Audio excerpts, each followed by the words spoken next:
Assalamu alaikum. Welcome to episode 47 of Freshly Grounded. Assalamu alaikum, Sam. Wa alaikum assalam, rahmatullahi wa barakatuhu. You good? Alhamdulillah, I'm very well. Dika? Alhamdulillah. Mashallah. Guys, this episode of the podcast is brought to you by 59. That's 50_NINE on Instagram. You got Freshly Grounded snacks, fresh juice. Freshly grounded snacks. Sorry. Freshly grounded coffee. You got freshly ground coffee. Snacks. Smoothies. Cold pressed juice. Salads. Jacket potatoes. Vegan burgers. Vegetarian burgers. Flapjacks. Brownies. Froyos. And many other things. Guess what I had the other day when I went there? You had samosa? No. You had... I had something that I used to have a lot there when it first opened up, and I haven't had it for ages. Egg? No. I don't know. It was the banana on sourdough that's toast. it. I knew I'd seen it. Yeah. The old school. You can't really go wrong with that. Nah, I loved it. It's one of our best sellers. That and the avocado on toast, like the simple ones, are the best sellers. And I saw your new menu. Yeah, it's not new anymore. Yeah, but that's what said as well. And I was like, I said it's not that new. It feels like we've had it for ages. Yeah, I was like, it's been for a while. Surely this isn't the first time you've seen it. And I was like, bro, this is the first time I've seen the new plaque. thing up. Nah, yeah. That's been up for a minute. Yeah, it's been up for a while. It looks amazing. Thank you, alhamdulillah. Guys, if you head over to 59, that's 59 Stanhope Road in St Albans, Hertfordshire. The postcode is, S. No. Okay, hold on, no, it's AL. AL1 1BJ. 5BJ. Oh, AL1 5BJ. 59 Stanhope Road. Check it out and get yourself some food. Quote Freshly Grounded, you get £1 off. Also brought to you by Izaha, IZAHA, Izaha.com. Freshly ground hats. Not freshly grounded hats, but hats, Arabic style caps, hats.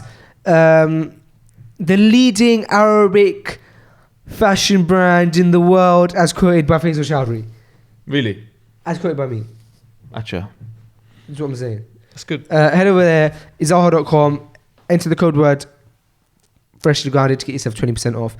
Lastly but not least, brought to you by Flavor, FLAVR. Flavor, we are in the Flavor studio right now. Flavor is the one-stop shop for branding, marketing, social media content creation, websites, iPhone applications, you name it, they do it. Head over to flavor.co, that's FLAVR.co, give them a call and speak to them. Guys, if you want to support Freshly Grounded and you want to help out the podcast, but you want extra content as well, you want to listen to the podcast one day earlier than anybody else, sounds like you want to head over to patreon.com/Freshly Grounded. That's patreon.com/Freshly Grounded. Sign up for about £5 a month and you get a whole bunch of behind the scenes footage, clips. You get the podcast one day early, you get extra discounts on things. Head over patreon.com/Freshly Grounded. With that being said, what did we talk about in this episode, Sam? We spoke about a guide horse. Yeah, we spoke about Dundee. You didn't. We did though. You just mentioned it once. Fine. You never spoke about it, to be fair. You just said it once, twice. We spoke about Edinburgh. Yes, we did.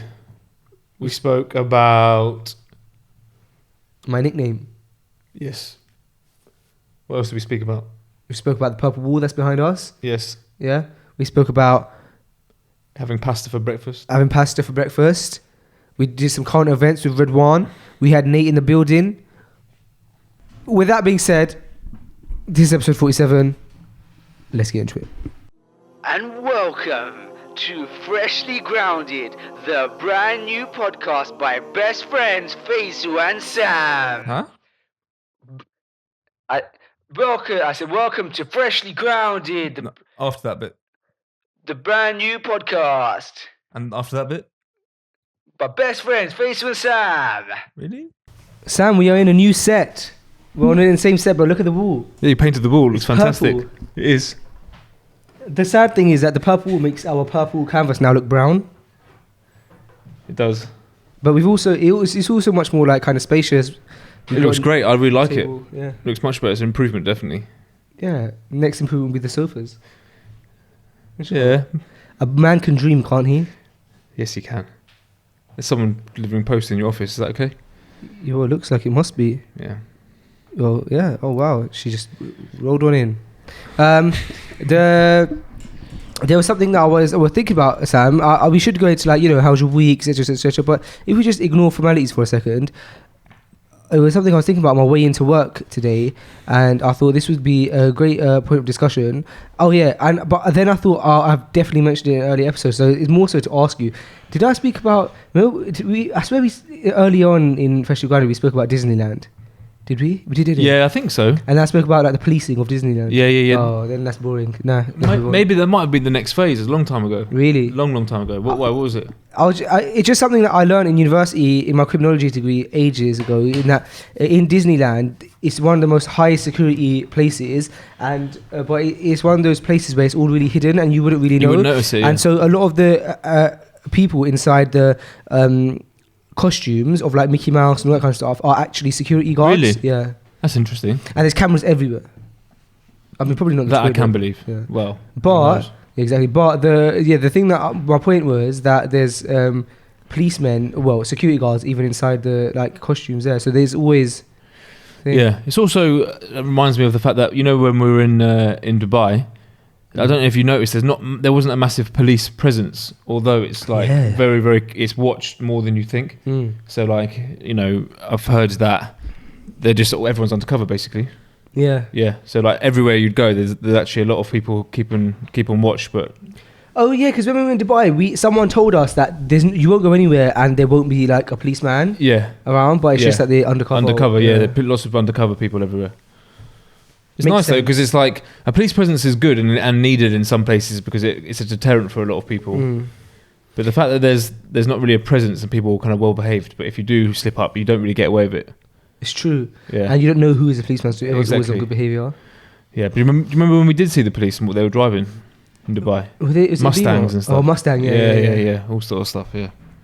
They got that moolah, haven't they? They got that long moolah, mate. Yeah, the long one. Yes, they do. One observation I made, the last couple of episodes, with the people have complained about the camera being on us. Yeah, I just spoke to you about that when you went to I actually meant to. That was my input of this morning. And say I was going to. My input was say we should focus on having both of us. Yeah, I would like to say that we have taken the advice on board and acted upon it. And we've listened to the comments. I saw the comments. I actually have to agree.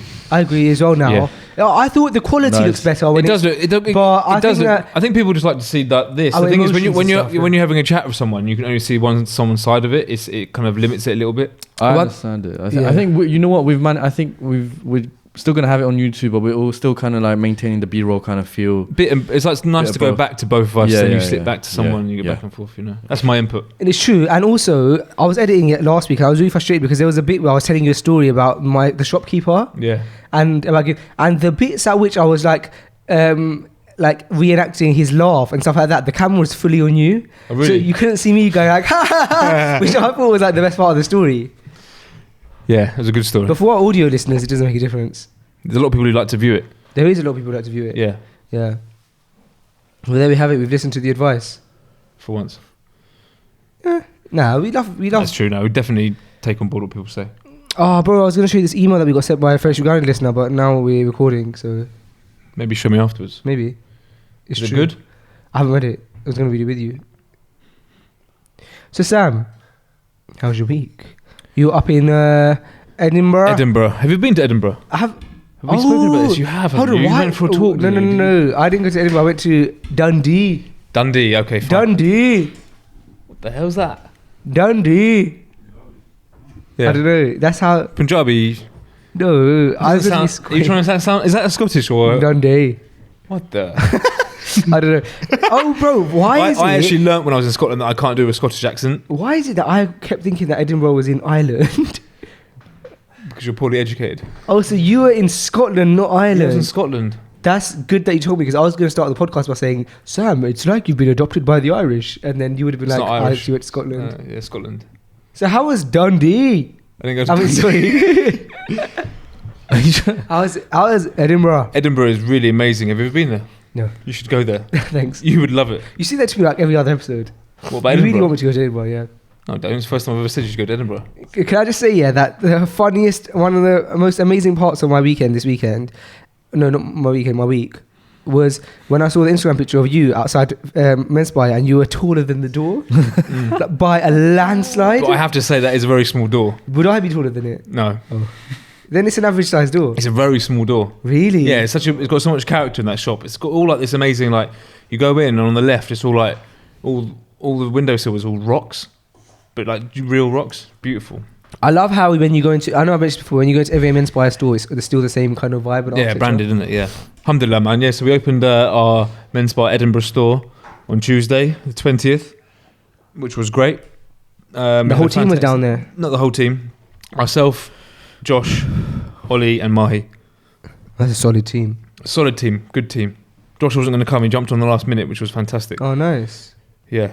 And it was great. I wasn't there for long enough, to be honest. I'm actually going to go back out there in about 2 weeks. How long were you there for? I got to the salon about 11 o'clock and we had to leave about 4:30.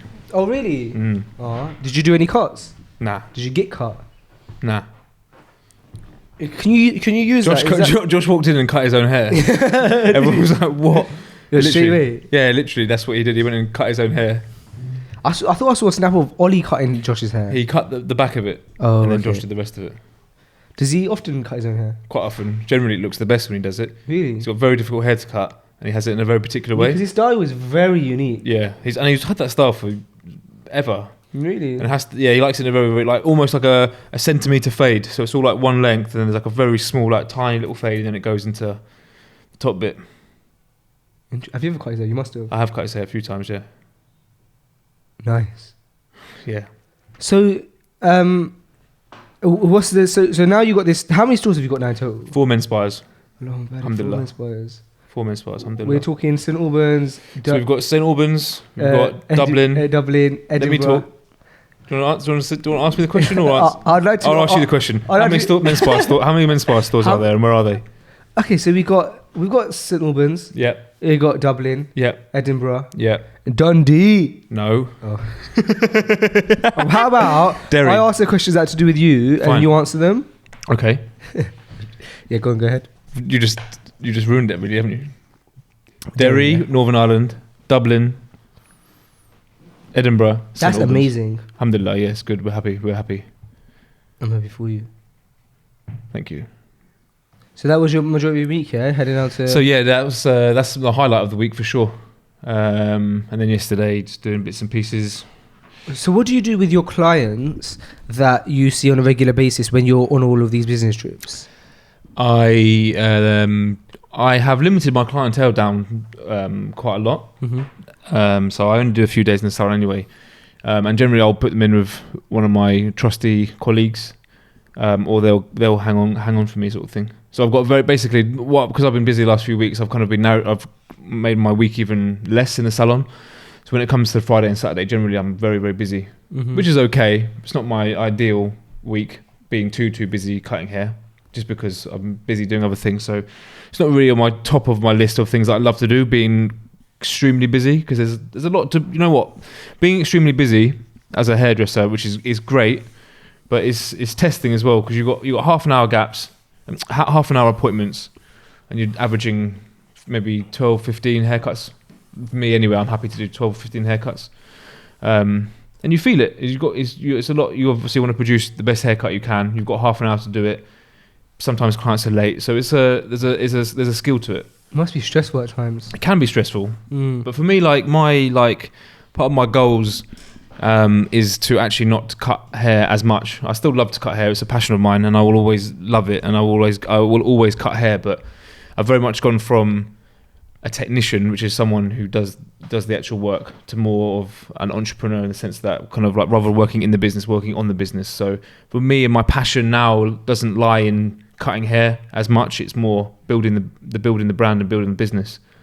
So like, not that I'm going against myself, but when I'm really busy, I don't enjoy it as much as I used to, because kind of the goals I've set is actually to move away from it. Not because I think I'm too good to cut hair anymore, just because my value is now building the team, managing the shops, etc. So I don't like to cut too much hair. I'll be honest. I don't get satisfaction out of it like I used to. I used to be able to do 20 haircuts in a day, no problem. Wow. No problem. And I used to work sort of like 6 day weeks, and start at 8 in the morning, finish 8 at night. Start at 10 in the morning, finish 10 at night, no problem.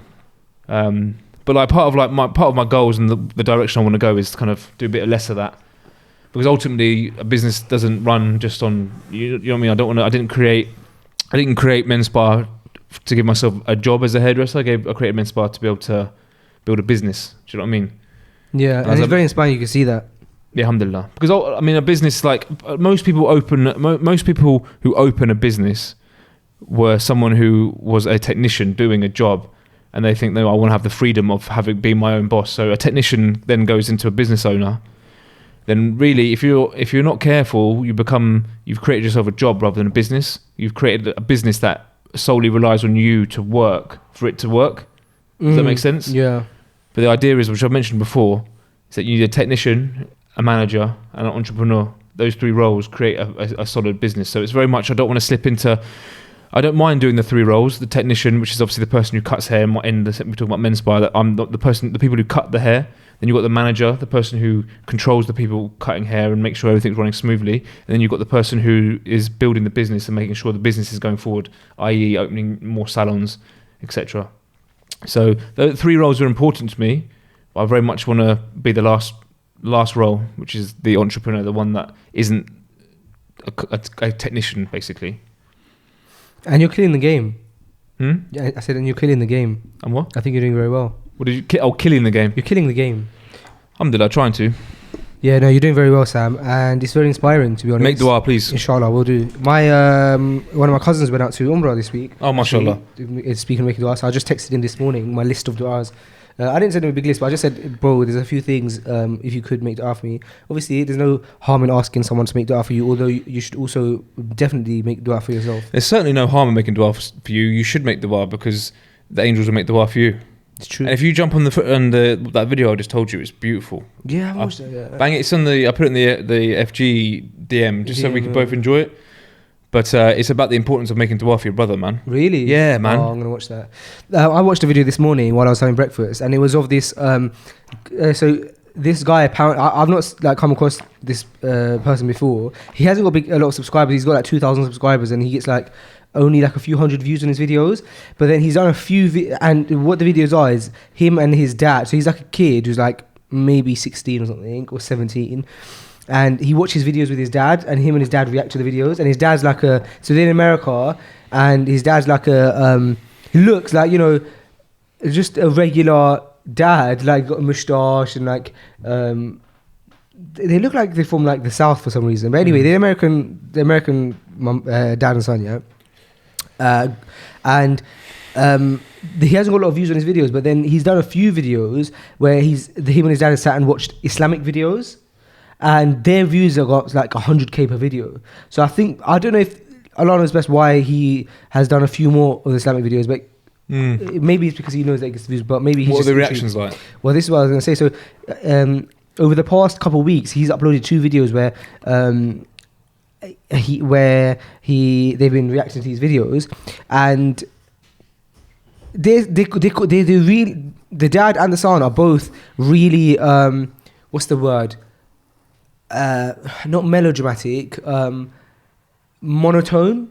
They don't really have any reactions, and that's probably why generally these videos don't really get any views, because they watch the video and then the whole time they watch the video they're silent, and then the video is done, and then you think, okay, now they're going to spend 10 minutes commenting on the video, but then they're just wow, powerful, and then that's pretty much it, and they say hit subscribe. But for these Islamic videos, bro, it's really interesting because the dad was kind of taken aback by. So the videos they watched is, on the Merciful Servant. Yeah. They watched. Have you seen the video which I have tried to show people a lot, because I think it's a real awakener, and it's that poem by that that Camel. Yeah. What are you talking about? The Islam, the meaning of life. The meaning of life, bro. That's one of the most important videos of my life, man. Yeah. That's that, and I would definitely. I sent that to someone who needs dawah. I sent that straight away, because when I became Muslim, bro, that made me flood with tears, man. I couldn't believe how powerful it was. And strangely enough, I actually searched it the other day and actually saw some reaction videos to it.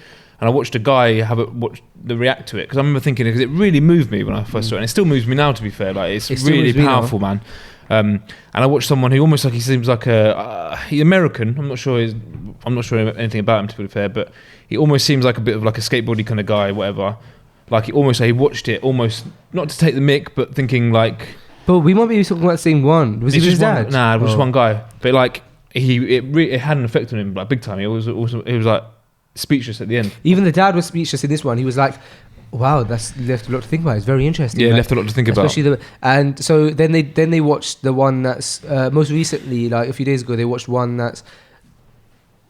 They watched a Meaning of Life. Oh, have you seen the most? This is a really powerful video as well. The one that talks about Allah's throne. Throne, yeah. Mad powerful. So they watched that one, and but the dad always comments at the end of the video and he says, "Oh, that's really powerful. There's a lot to think about. It definitely makes sense. I agree that life's a test, blah blah." But then he's like, all of these things at the end of the day are just like different people's interpretations of things, and he can't leave it at that. He's like, Yeah, you say that, but then that video's got clear cut evidence, isn't it, about when it's talking about the halakat, the leech, when that's why in that one the guy said to his dad, he goes, "Oh, so are you Muslim now, Dad?" He's like, "Huh?" He's like, "Are you Muslim now?" He's like, "No." But like I feel like the son maybe is like coming, like opening up to Islam or something. He's like showing his dad these videos or something. I don't know. He might even be Muslim. Who am I to judge? He might be a Muslim kid. Maybe he took his shahada. He's trying to. Yeah. Because who knows? But anyway, I found that interesting. Bro, that's the video. Also, The Meaning of Life. I watched that video when I don't think I was practicing, but I remember specifically watching that at my university library, and Onali was with me, and then he watched it. Amazing video, man. It really woke me up. I watched it over and over and over again. I remember it vividly. I'd become a believer, but I didn't know who Allah was. I didn't know anything about God. I was conscious of God, but I didn't know him much. I remember just watching that, and it kind of just like brought me closer to him in the sense that maybe just start understanding him a little bit more. But I remember it being so powerful, man. It had a really big effect on me. Nate, have you seen that video? Nate, Meaning of Life, Talk Islam. You have. You've seen that? Shouldn't I? Yeah. Oh really? Stunning. You showed him. That's the doubting there. Really? Did you watch that with jump on mic? I think you have to turn the mute off. Did you got that Dua video the other day? Did you? Yesterday. Instagram. Yeah. It's nice, isn't it? Yeah, I said I'll make dua for you guys all the time. Anyways. Yeah. It's a natural process. On my own, yeah. Assalamu alaikum, Nate. Assalamu alaikum. Wa alaikum salam. How are you? I'm alright, thanks. Good. What was talking about again? We were talking about the video. Yeah, so we're talking about the Meaning of Life video. I don't know if it stands out to the ones you watched. The one, the guy the poet. Did you watch it before you were Muslim? Was it before? I think it was about the time when you were looking into it. I think. I think it was the day I was talking to you about taking my shahada. Yeah, you sent me that day, and I watched it a few times. Yeah. But yeah, it's definitely inspirational for sure. Yeah. For me, I think it is the perfect dawah, because it's like the intro is just that like guy appearing out of nowhere, and you're just like everyone is conscious of that, Muslim, Christian, spiritual, non-spiritual, that you're just in this life, and when you're really honest with yourself, you're sitting there thinking, right, this is all a bit mad. Like we think we're powerful, and we know what we're doing, know what direction we're going in, and we're doing this, that, and the other. But when you really like break it down, you didn't even choose this. You're just here in this world, and everything around you is like you've come so accustomed to it. But the reality is, it's like, it is insane. It's insane that we've got hands. It's like you can go really, really deep, and you just think of the fact that what's this life all about? Life is just crazy. You can't understand it. Yeah, the other thing about that video is that it's a poem, and so it's easy to listen to, because like even if you were to, you couldn't. I don't think he doesn't allow you really, even though it's quite descriptive. I don't think it allows for you to get bored really. Yeah, no. So you get captivated, and then it rhymes. It's entertaining, but it's also very informative. And the video, how they've edited it and stuff is amazing. Bro, think about how many the people that's brought to Islam, and like we should have him on the podcast as a guest. That's a feasible. That is a realistic guest that we could have on. Invite him, because I know of brothers who know him. Invite him in. Where is he? In Australia, isn't he? Yeah, so they bring him down. So you know Iman Channel? Yeah. They bring him down to their events. So they obviously know him. I've got somewhat of a link with Iman Channel, so I could probably ask them if they can make it happen. Again? Kamal something. Yeah. Come on down. And then he... if you're watching. And then that'd be nice. If anybody can... like spam up his Instagram and we get him on as a guest, I'm going to send him a message. You should. Yeah, man. Anyway, so have you seen his video on, because he's got a few good ones. He's got very this one. ones. Have you seen his one on like the Quran versus Eminem lyrics? Yes. Bro. And have you seen one with Jesus? Oh yeah, Jesus. Why Jesus? Why I love Jesus, but hate. What is it? Why I love Jesus, but I'm a Muslim or something like that. Yeah. Yeah, man, that's powerful. And there's also another brother who does involved in the Australian Dawah who does one about his mother. Have you seen that? Like, he's in quite good shape. He did the one when he's done a couple. I'm not sure his name. Quite a big guy in good shape. He's done one about the love of his mother, and he gets like a motorbike and crashes. No, and there's another one he gets like he's praying in the masjid and he's rushing his salah, and then he's smoking, he's doing this, that, and the other, and then he crashes his car. And is it a poem? Yeah, I think he does it with. What's his name? I don't know. Oh, I have to show you because it's good. It's very very good. Yeah. Yeah, no, I've not seen that. I've not seen that at all. That's interesting. What would his name be? Do you know what? The Australian Dawah seems quite strong. MashaAllah, there's a lot of Muslims in Australia, man. Yeah. I see what else is strong, bro. The Canadian Dawah right now. Have you seen the Let the Sunnah Go Forth? Yeah, is that Canadian, yeah? Yeah, Bukhari TV. Yeah. Bro, they are smashing it. Basically, so these guys decided to create these like Instagram size 20-second, 15-second, up to 1 minute long clips that are so bite-sized that anyone can consume them. And they're trying to revive the Sunnah, and they're trying to call people back to the Sunnah, basically. Because unfortunately, is this the thing? Yeah, no, play it. Of course, man. It's called Dear Mum. It's spoken word again, so it's the same. Yeah, it is. It's the same guy? Yeah. Yeah, I've seen this one. Have you? Yeah. But the guy acting... Oh no, maybe it isn't this one. The editing and the production of these videos are so good. Fantastic, aren't they? Just like minimalistic. This is Why I Hate Religion But Love Jesus. Yeah. I'll have to find it and show you it. But it's about mothers. Yeah, it might be on Talk Islam's page. Well, let's walk. Yeah, this one. Dear Mum. Dear Mum, Muslim short emotional video. We won't watch it all because obviously we're doing a podcast as we speak. It's fine. But this is a very powerful video. Rabi. Just bought a new bike. He really loves his bike. Is that the guy? That's the guy. Oh, I've not seen him. No, I've not seen this. Have you not? He can't wait to take it for a spin. I'm gonna just. His mother's asked him not to ride a bike. He's got a bike. He's got in a crash. And just how she taught him back then, she can teach him all over again. Oh no, he becomes disabled. Really?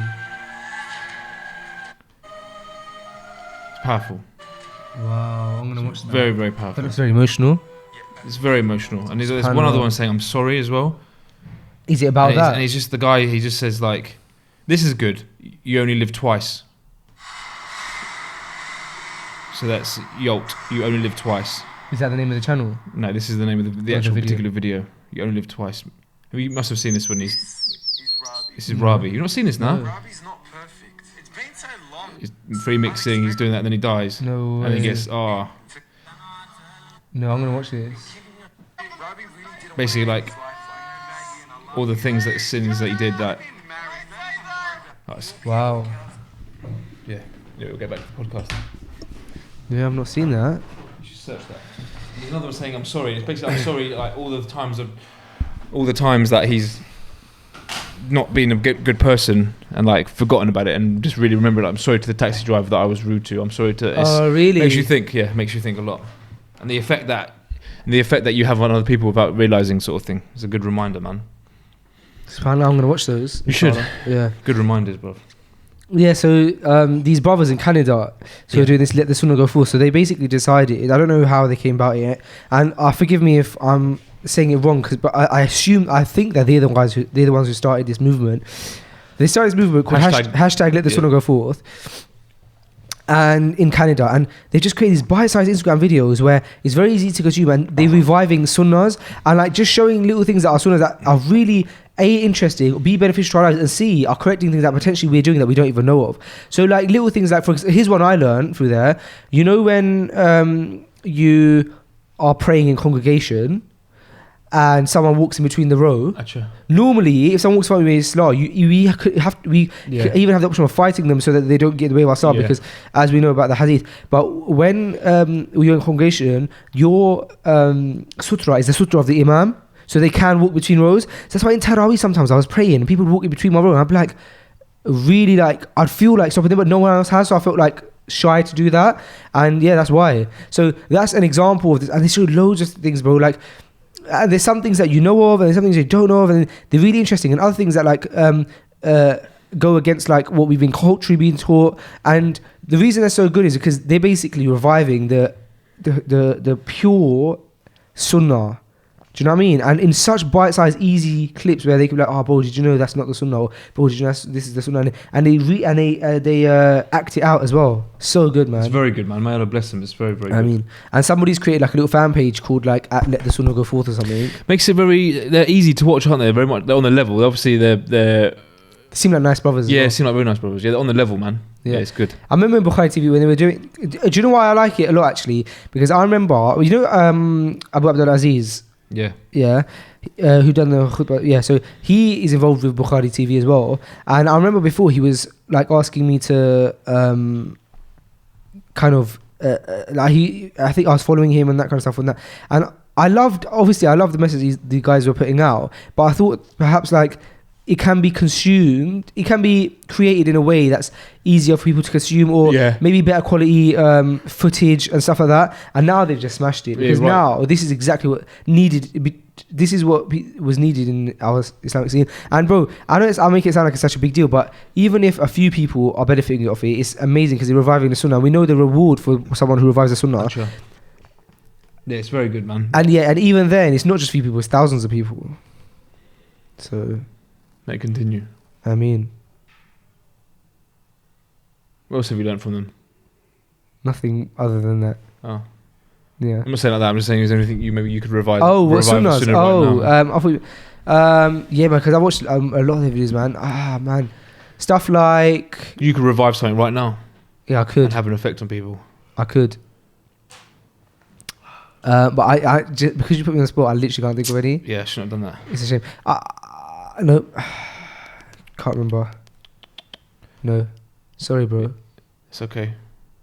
Here's one thing that I had to question recently, is because I know the sunnah that you can't cover your. Well, I was in the masjid a few days ago, and a brother advised another brother in front of me to take off his gloves before he prays. He said your hands and your face should not be covered during salah. And that got me thinking, because I knew about the face thing, and I vaguely, the hands thing, when he said it, I feel like I'd heard it before.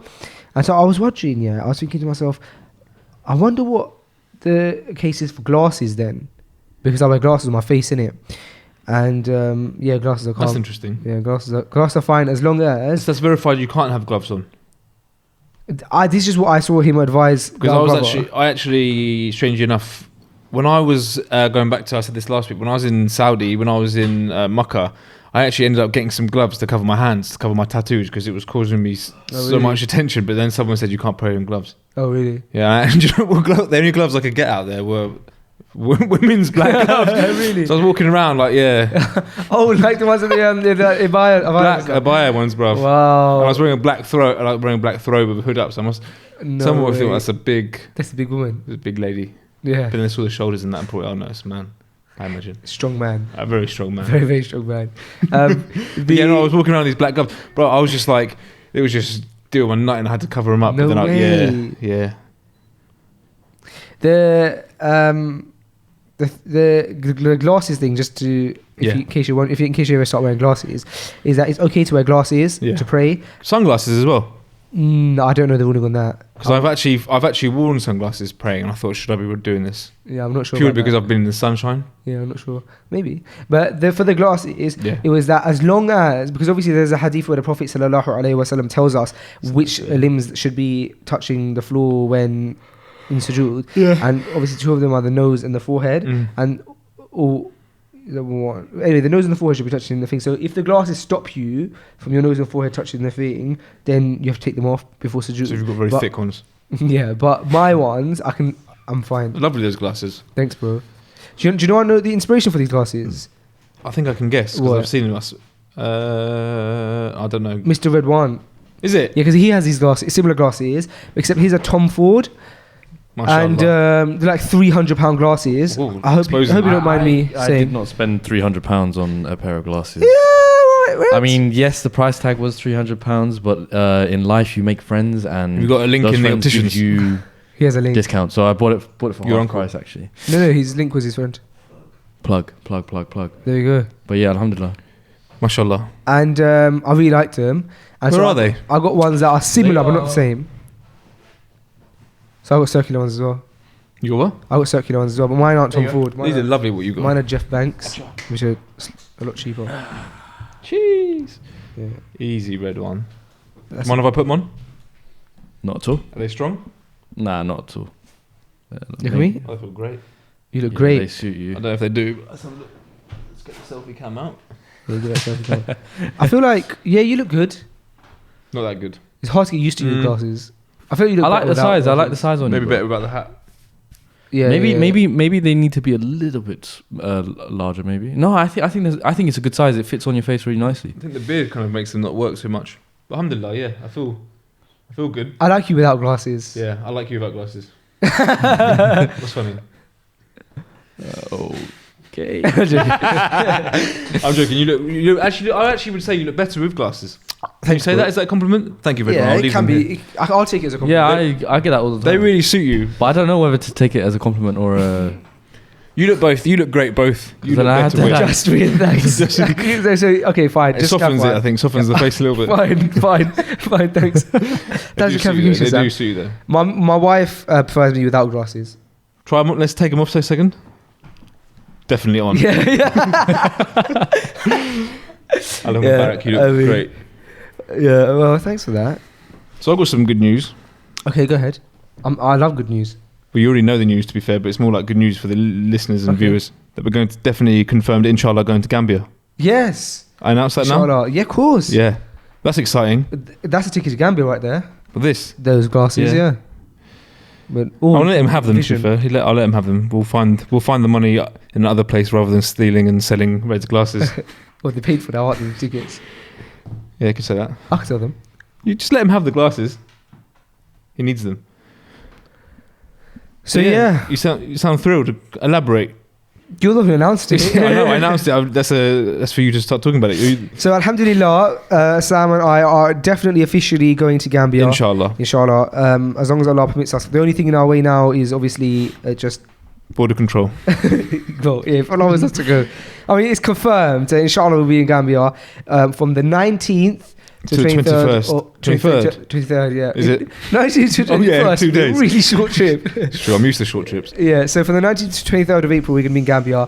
And why are we going to Gambia, you ask? Well, for those of you who don't know, me and Sam are heavily involved in a charity called Spot, supporting the people for tomorrow. And Spot have been building, for the last couple of years now, a orphanage, a school, a mosque, in Gambia. So they bought a big piece of land which is like the size of West Ham football stadium, and in that land built a mosque, a school, a place for the children to live, for the orphans, for people who for children who either don't have children or their Parents. don't have parents, or their parents have not been able to keep their children. And yeah, man, so But we obviously visited it when it was very much a building site. Yes. And we remember we were playing around with the bricks and doing bits and pieces. Yeah. Now, if you look at it on social media, it's fantastic, man. Yeah, Mashallah. it's I can't wait to amazing. see it, man. look at that. Because it's a year or so. When did we go? November. A year and a half ago, yeah.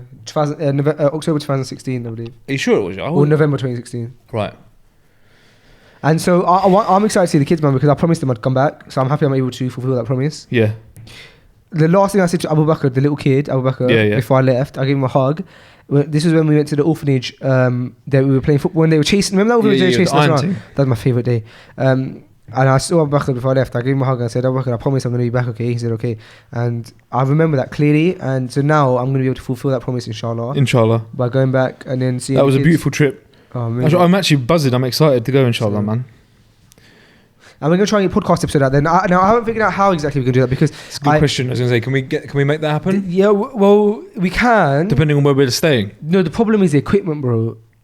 Because What about the where's the thing? Yeah, we'll have to take them. But what I'm saying is, we can only take hand luggage, and it's like 6 kg or something. So Only taking hand luggage. yeah, but we can purchase extra luggage. So I'm going to do that so that I can take these stuff. So it should be calm. So what I'll do is we'll take these mics, we'll take the mixer stuff, and we'll take the little desk things, and we'll make it happen, inshallah. Inshallah, But we need to take 3 mics, don't we? Yeah, because MB. Yeah. Inshallah. Well, so yeah, so Muslim Bilal is also going out to Gambia at the same time. Abu Bakr Islam, and then inshallah, Nate and Omar for my inshallah. Inshallah, a few of the brothers from the office are going as well. But the reason I say inshallah is because make dua, guys, that they come because Make dua. They're not booked yet. So, yeah, man, exciting stuff. Very exciting. Okay, let's take a small break. Faisal, Yes. can I ask you a personal question? Sure, on mic. Yes. Fine. What did you have for breakfast this morning? Oh, you wanna know what Big Daddy Faze had as his morning routine? I wanna know what you had, yeah. Oh, you wanna know what Big Daddy Faze had as his morning routine? Big Daddy Faze. Where did you get that from? Where did you get that name from? Please tell us all. Where did you get the name Big Daddy Faze? Just thought I'd like name myself like a cool name. Fair enough.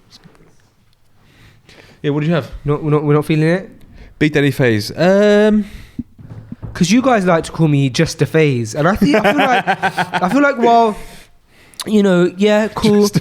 I just feel like I think like you're big man Sam, and then just a phase. Just a phase. You know? Yeah. Alright, let's stick to. Let's just go with phase. Faze is fine. Fine. Faisal Chowdhury is good. Faisal. Faisal. Ooh, maybe. That's what your brother calls you, isn't it? Fine. Faisal. That's true. Faisal. What did you have for breakfast? I had chicken pasta, Sam. What? Yeah, chicken pasta. At what time in the morning did you have chicken pasta? I want to say 7 a.m. Yeah? Yeah. Warmed up? Yeah. Okay. Is that a normal breakfast you'd have? I do have big mealy breakfasts. Not really. Normally I have. That's more like a lunch, like a... I know. It was last night's dinner. So right. So it's not, you didn't make it fresh this morning? No, that's why I said warmed up. So... No, I want to elaborate on this. Okay, fine. No, I was going to elaborate on the... Okay. I was going to elaborate on the breakfast. You like to have a big breakfast, don't you? I love a big breakfast. Yeah. However...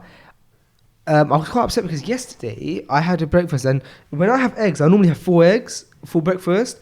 And yesterday I had 4 eggs, and I really struggled. To eat it. Yeah. So now I'm going to stop doing that because I don't want to.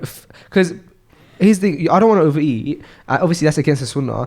And one of the hadith says that the worst vessel that the son of Adam can fill is his stomach. So I don't want to go that far.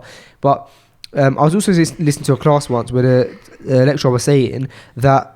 You shouldn't look at someone and be like, if they're eating a lot, and be like, "Rah, bruv, like you're meant to only eat a third." Because ultimately everyone has different needs. He said everyone has different thirds in it. Yeah. Because there's a hadith where the Prophet sallallahu alaihi wasallam ate like a shoulder or something, then asked for more, etc. Yeah. Anyway, so I'm not. But yesterday I had the 4 eggs and it was a struggle. So I'm going to stop doing. What did you have it with? I make like a. It's not very healthy, but it's like a a paratha.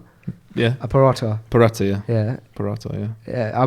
I Roti. bang to an M. Is roti different from a paratha? Yeah, slightly. Oh, it's more like, is that brown? Roti brown? Yeah, it's a bit like flat. This paratha is like a... Parathas are nice, aren't they? Yeah, but it's like a ready-made thing that you just like put in a pan. Oh, yeah, you get it out of the freezer, bang in the pan. Yeah. I've had them in the freezer before. Oh, They're yeah, nice, we had them at Shahid's house, remember?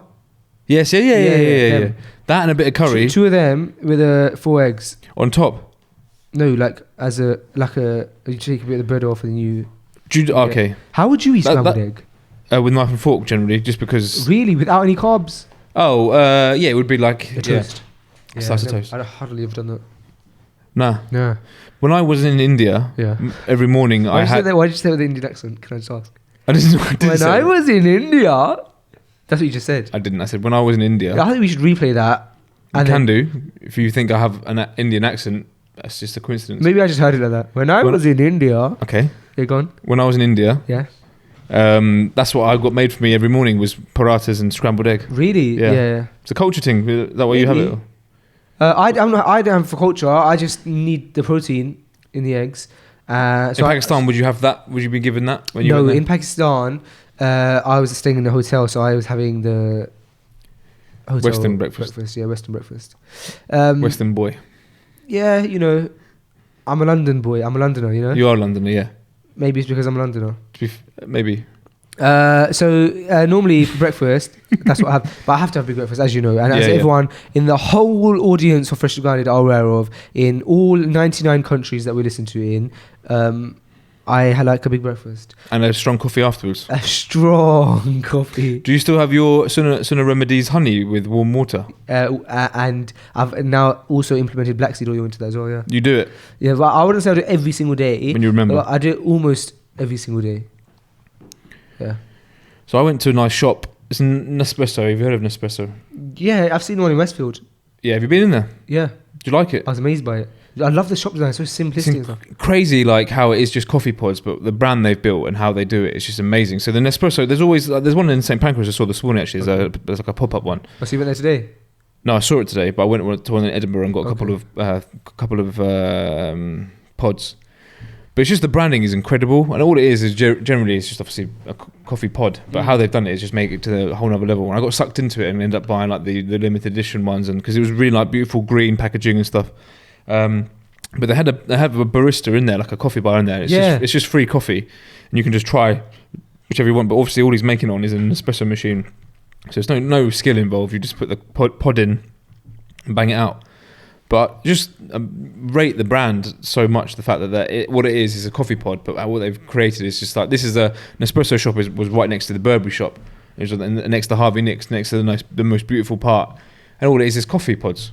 Think about it, right. But how they've marketed it and how they branded it and how they've done it, then they're like smart. I went into the Nespresso in Westfield and I saw that they had a coffee bar. So you can roll in there and free technically coffee. Just get a free coffee and then walk out. Yeah.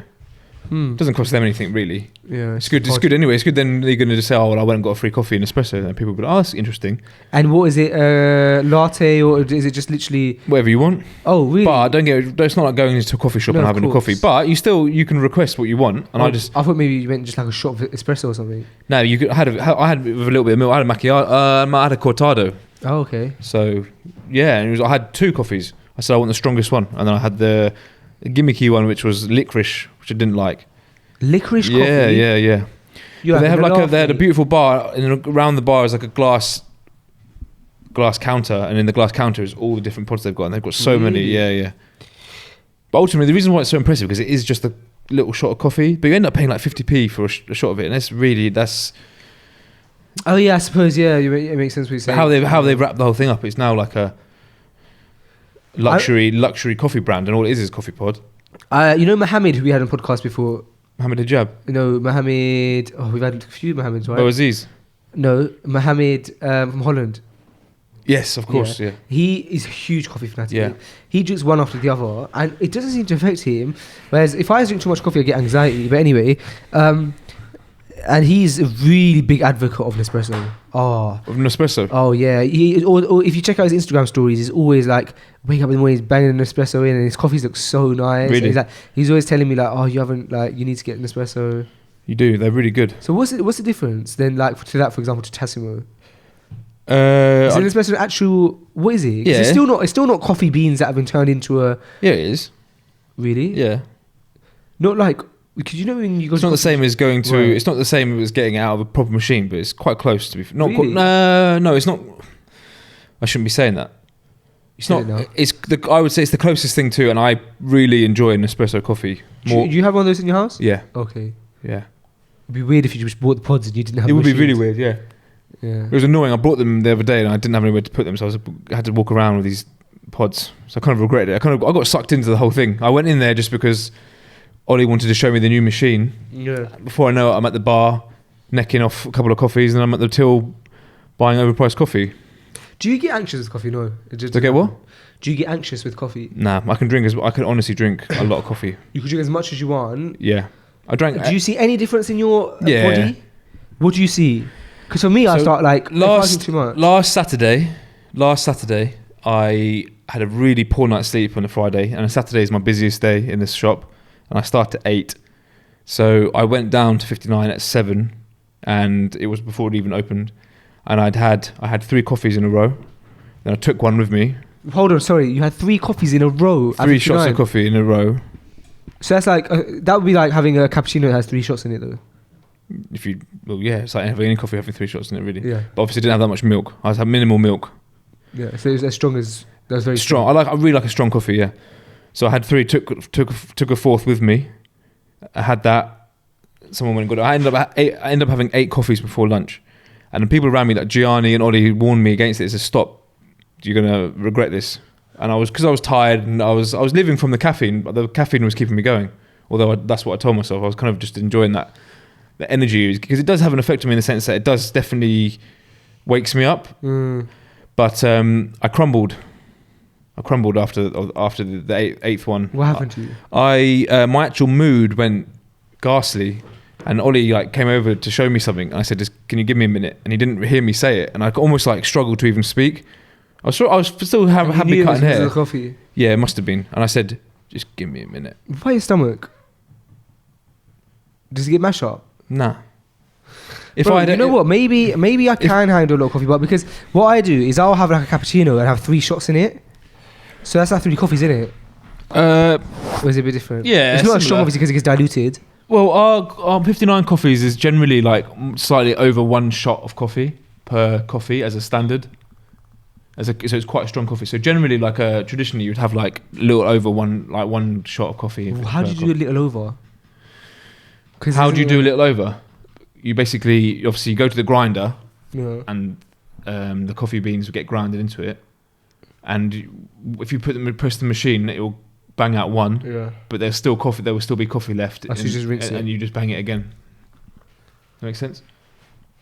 That does make a lot of sense. Do you remember when we tried to make you a coffee that time in 59 during Ramadan? Will you ever teach me to make my own coffee? Yeah, of course, but I'm not that good. Dee's very good. If I could just create 1 coffee, I'll be very happy. It's more simple than you think, but at the same time, there's quite a lot of technical skill, and you have to know. You know when you go and get coffee, you can taste a good coffee from a bad coffee. Oh, 100%, yeah. Yes, because it is technical in the sense that milk has to be correct, the coffee has to be correct, because it's very easy to burn coffee as well. Really? Have you ever had a coffee where it tastes a little bit burnt, like with the burnt taste in your mouth? Maybe. I have many times. I think I had that this morning, just now. Did you downstairs? I think so. Possibly. He's a new boy, wasn't he? Yeah, they're normally really good at making coffee downstairs, though. My coffee was fantastic, to be fair. What he made me, it was really good. What are your mornings like? Are you still waking up at 5:30ish? I'm waking up early, mate. Yeah. How early you wake up? I'm waking up. I set my alarm for 6. To be fair. So and what's your ideal time to wake up? 6. Up early is good. Obviously, Fajr is getting earlier now. But I'll be honest. I had like the last 2 days, I have felt like I wish I could have gone back to sleep, and I haven't felt that for a while. Usually, I'm up and like ready to go. But yeah, get up at 6. It's great. You get up at 6. Go and pray Fajr. Then crack on. I've had a really good week this week in terms of waking up and stuff. Early. I've been waking up at 5:30 every day. Mashallah. And today I was a bit slower, so today was not as fun. As in, I woke up at 5:30 today, but then I went back into bed and I was out lounging about. But normally I'm up out of bed 5:30, and I had a really good day. Really good days this week because of that. The downside is that by the time I'm home, because I'm also banging out gym sessions as well. Yeah. By the time I'm home, I'm shattered. That's not a bad thing though. No, I like it. It's good. I mean, you get good sleep. You know, when you've banged the gym and you've had a good day of work, you feel tired, and it's just like you close your eyes and you're gone. That's perfect. Although the night before last night, I didn't end up getting sleep till around 1 a.m. and then I woke up at 5:30 for to start the day. So I had a very good day. Wasn't tired throughout the whole day, but then by evening I just couldn't do a gym session, so I just didn't go to the gym yesterday. Yeah. And I had the intention to go to the gym. So you have to have enough sleep, man. 4 hours of sleep I would never recommend anyone. I wasn't trying to act like a big man, but I just needed to wake up at 5:30. That's not enough. You need a little bit more than that. I suppose everyone's individual, but I would need a bit more than that. Oh, I 100% need more. I was supposed to go to the gym last night, and the two people I was going to go with, and this is a rubbish excuse, and I could have still gone. I could have easily still gone, but the 2 people I was going to go with both flopped. Well, it's hard to do gym sessions by yourself. I thought to myself, I'll go there and it will still be a benefit, but I know I'm not going to push myself. I ended up just doing some like body weight stuff, just doing some push-ups and stuff. But at home? Yeah, just little thing, very small thing. That's good, bro. But you know, do you know what happened last night? Oh, I've got something interesting to talk about after. Go on. I mean, the sooner is not to talk about it, so I'm not going to go into it too much. But I had a shaitani dream. Like, it was just like confusing and weird, but it actually woke me up and made me jump. But I'm not going to go into what it is. Really? Do you know one of the reasons as to why we shouldn't go into From my understanding, is because it will be pleasing to Shaitan to let him know that you've been unsettled by him, and that like you're thinking about you still on his mind. Yeah, but it was all jinn related. Horrible, man. Really? Woke me up, made me jump, bro. Yeah. He's evil, isn't he? Yeah, he's evil. Yeah. The thing that I was going to talk about is with regards to working out. I was listening to this man speaking, who's into fitness. He's like achieved like all of these like big fitness accomplishments and stuff. And he said that the thing that changed his life was, why don't you try and guess? It's something in your workout like that he does, and that has really made a big difference on him. And it probably is minor if you think about it. Time spent?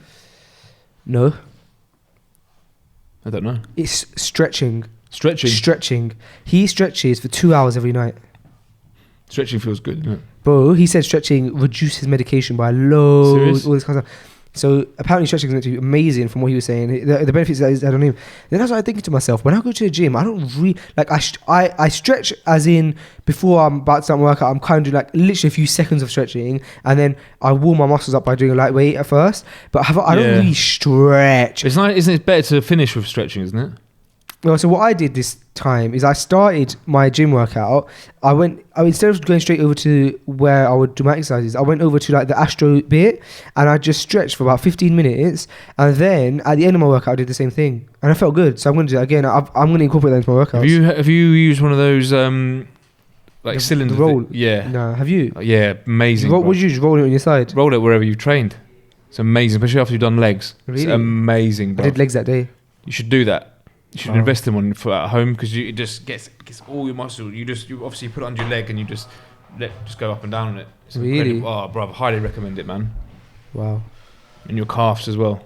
You know, when you train, you just feel like sometimes you feel like you need to stretch your calves, but it's quite difficult.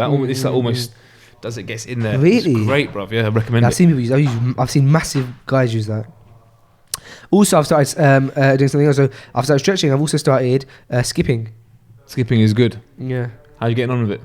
I run out of breath so quickly. Yeah, it's very good cardio, isn't it? Yeah, extremely good. Yeah. So something a very loud phone call outside. Yeah.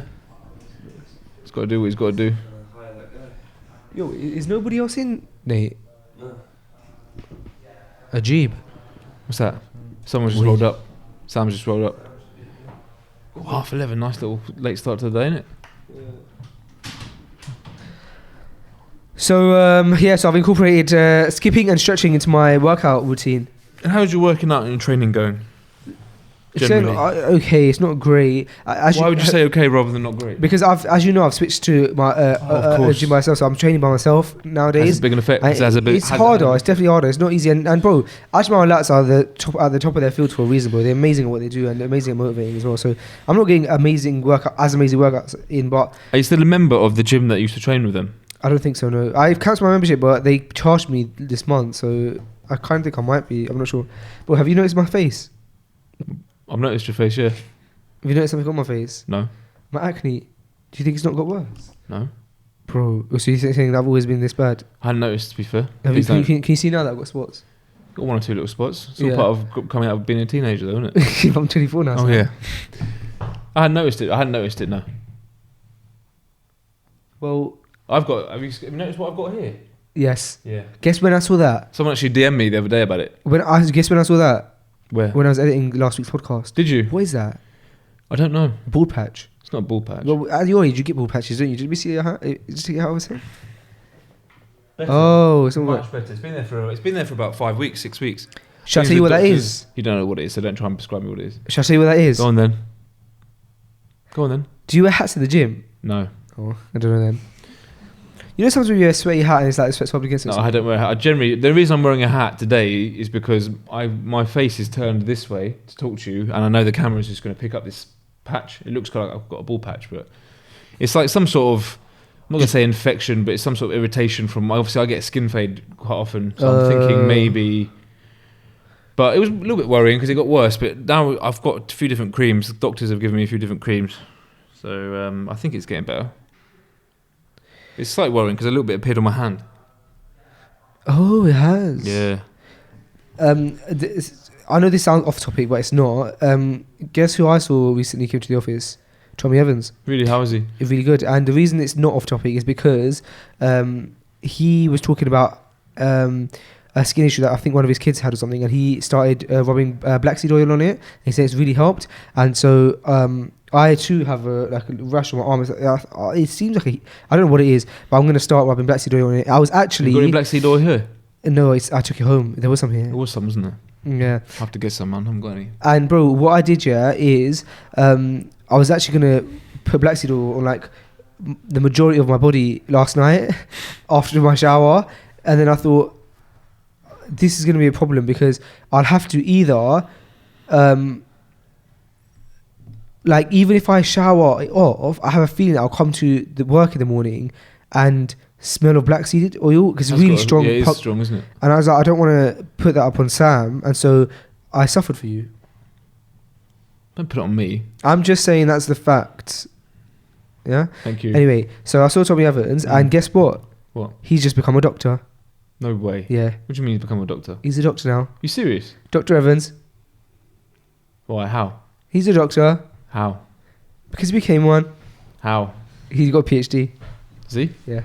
What's that got to do with being a doctor? When you get a PhD, you become a doctor. Is that literally what it is? The actual title is doctor. Yeah.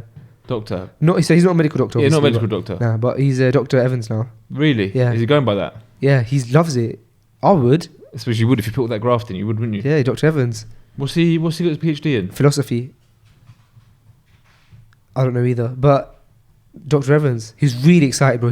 He got his PhD and then he rang me and he was like, bro, no, he didn't ring me, he texted me. He was like, well, are you in the office? I was like, yeah, I'm in the office, man. He was like, well, I'm gonna roll through quickly.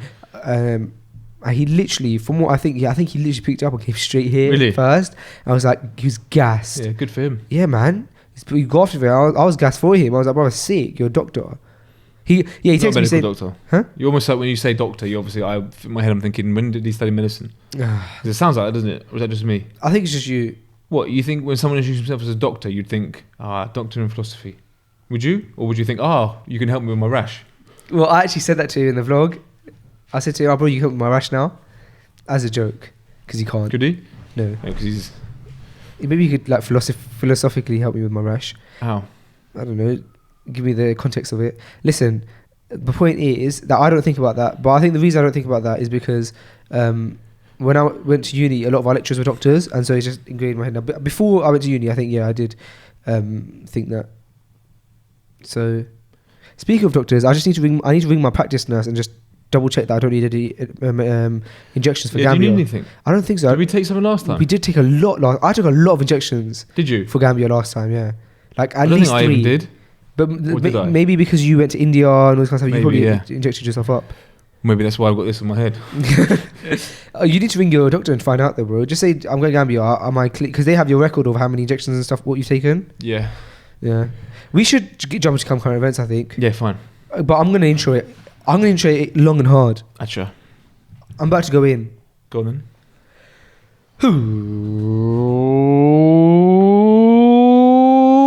Ladies and gentlemen, it's time for current events. Current events. Red one. And Nate Rose is also in the room. He is in the room. He's in the room, yeah. How's it going, fellas? Good morning, Not bad fella on yourself? Marwin, sir. How's it going? What'd you say, Sam? I said not bad on yourself? Oh, yeah, not bad. Sorry, that was really... that just... awkward. But, no, I'm good. All good, alhamdulillah. We were saying yesterday in the office that Red's one of those guys that whether he has long hair or a haircut, he looks good both ways. I had the conversation with him this morning. Oh, is that what you said to him this morning? Okay, so at the beginning of the week, I was actually sitting down in front of the iMac doing some edits, right? And I don't have the video, but Faisal came and basically did an impersonation of you and what you would do. Really? On my back, he did an Yeah, like you play with the hair. I filmed it so I could send it to you. Don't worry. I didn't want to do it without. Before I started, I was like, I'm going to film this so that it feels involved. But he came and did exactly the same thing today. Did he? Yeah, he came in and he was playing with my hair. He said, "Yeah, I'll cut the weight up on this side." No, I don't have it, bro. I had to clear it. I did give him a really? Yeah, he gave me. That's exactly what I did. I actually put my hands through his hair. Yeah, I did that.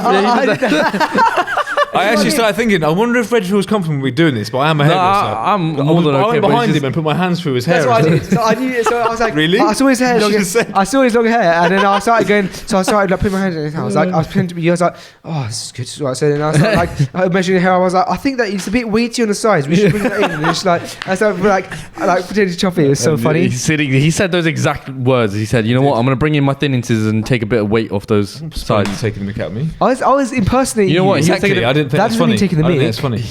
You would have loved it. Would I? You would have. It loved was it. very accurate. Do you know where it is? Did he put an accent on for me? No, he was. He Did he? yeah. Gore accent. I put in your accent. What is my accent? It's a men's Same fire as accent. No, it's certainly mine. not. We're both British. Are you trying to paint me with a certain brush? No. Should we get into some current events? Yes. Okay. All right. So, first one taking the UK by storm at the moment is KFC and their shortage of chicken. Basically, there's about 900 stores in the UK, and with their new current supplier, there was a issue. Well, they said teething problems. I don't know what that means, but basically there was an issue in delivery with their new delivery contractor. Yeah, they're with meaning- DHL now, aren't they? Huh? They're with DHL now. I think so. Yeah, and I don't know. It doesn't specify, but probably. And they've run out of chicken, and so it's caused like a massive uproar throughout the country, and it's all over social media at the moment as well.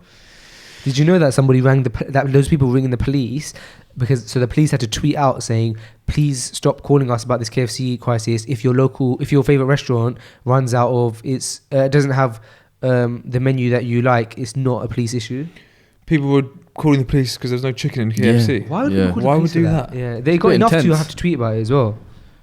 I mean, I love chicken. Don't get me wrong. I love chicken. I don't think I could live without it, but it's just actually no, I could. But it's just Isn't KFC really overpriced as well? yeah, it is like It is over the years. It's I'm climbed, sure you isn't can it? get like You get a meal there. It's like 10 quid, yeah. maybe more. I don't really have KFC too much. it's about 20-30% more expensive than your average chicken shop. It's over the top. Yeah, it's and yeah. Yeah. Yeah. You said it best, Sam. I don't have it too often. Yeah, exactly. You don't have it too often? No, I don't. Yeah. There's a halal KFC around the corner from my house. Explains a lot. But that was open. Truthfully though, how often do you have it? Oh, never. Me, KFC, not often at all. Oh, was it actually closed? Was it? I suppose this- if you've got no chicken, you've got no food, have you? Bro, 900 stores are closed down. Okay, so it I don't started know. off Where last have I Friday. been? I didn't know this. You've been here where Red just read the article out to you. I know, I Okay, didn't basically know- last Friday, 80 stores closed. How did I miss that? I was listening, but I didn't hear that. What, you said those stats? Did you say 900? Okay, so there's 900 My mind stores was in the UK. On Friday, there were 80 that were closed. On Saturday, there were 300 that were closed. And on Sunday, there were only 273 out of the 900 open. Oh. And on Monday, People were calling the police about it. Yeah.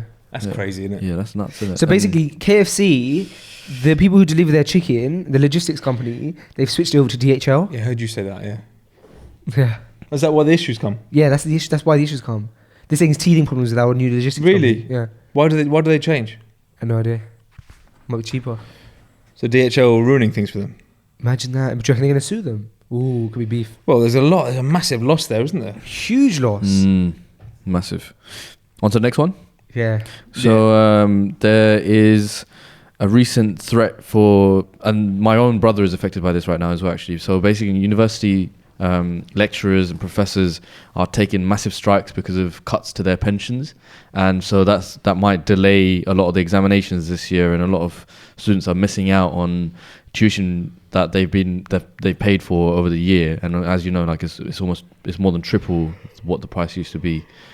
But you know, back in 2012, I think they changed. So yeah, a lot of students might not actually graduate even if these examinations don't happen, which is quite sad. And like the government's decision to like obviously triple the fees and then put cuts on the pensions of lecturers is kind of sad, because a lot of people are going to be affected by this now, because you're paying for something that you're not getting. One, and obviously you're not meeting certain things within a certain time, which is. I think that I'm pretty sure that when I worked at Apple, I opted out of my pension. Does Apple have a pension scheme? I'm pretty sure it does. When you worked at Apple, you say Yeah. you opt out of it. I Because you have to pay. You pay like 1% of your wage to it. Is that why? Yeah. Now I feel like I'm questioning my thing. But I'm almost certain that happened. Yeah. Basically, you can opt out of it, but you're paying at that. I'm sure you were quite young when you did it, and you probably thought, I'm not thinking about my pension so much now. I also opted out of because they give you stocks, Apple stocks and stuff. I didn't really understand the permissibility and stuff of it, so I just thought, let me just take my money. It's kind of crazy if you think about it. Yeah, per student, there's £9,000 per year. Okay, and now per student, if you go to a typical university like I went to, City University, it'll be around per 100 students there'll be 1 or 2 lecturers. Yeah, now the pensions that are being cut they're cutting £10,000 of pensions per annum for each lecturer, and that's nothing. If there's 100 students per lecturer, the university has more than enough money. It's just not being spent in the right way, and it's just affecting our, the people of our future really, which is quite sad. But it is. Yeah. Inshallah, your brother will be okay. Will be okay. Inshallah, making dua for him. But next one, we got more details on the Florida shooting from last week. There's so I've looked more in. I've seen more about this now since So the killer was a 19-year-old boy who actually took part in the shooting. He had a very disturbed childhood and growing up. His mother passed away, and obviously after that he had a lot of issues at school, and then which led to him being excluded. He had a few interviews with CNN, and in the past, people that he knew. He had interviews with CNN. CNN, where he introduced himself as a school shooter. Wait, what? When did he have these interviews? Back in the day? Yeah. So no. Wait, this interview was I don't know. I think it was. So hi, I am Nick. He used to say, according to an acquaintance interviewed by CNN. I'm a school. An acquaintance of his was interviewed by CNN.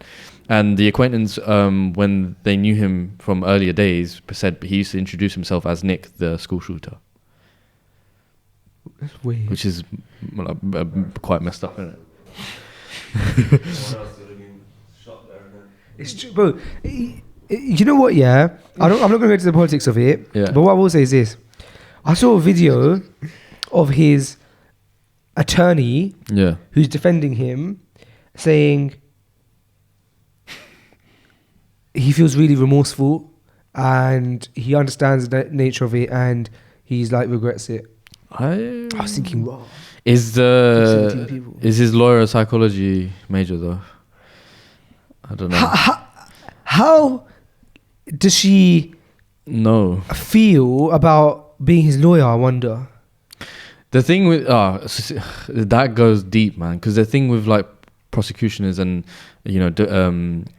lawyers that obviously defend cases like this, they have to go in with an open mind, with a massively open mind. So she's probably looking at his perspective of the whole thing from a very positive way. She has to, because she has to do it. She has to be so open-minded. No one else around him is going to be. But because she obviously correct me if I'm wrong, but she must have chosen to be his lawyer, although someone had to, I suppose. Yeah. And so I think someone has to have the job of being like, look, at the end of the day, there's no doubt whether he killed the people because there's evidence and everything. So she didn't say, he didn't do it. She knows he's done it, but I suppose as his lawyer, she's just choosing to like. Yeah, she's doing her job, isn't she? Well, to be honest, but she could. But I suppose someone. I don't know. The only thing she can do is he's gonna get time. The only she can do is reduce it by making the case. Yeah, exactly. Yeah. And the only case she can make is that he's remorseful now. But what I'm saying is that I would not even want to make any case to help him in any way. You know what I mean? Yeah, I hear you. No, you wouldn't with your morals, no.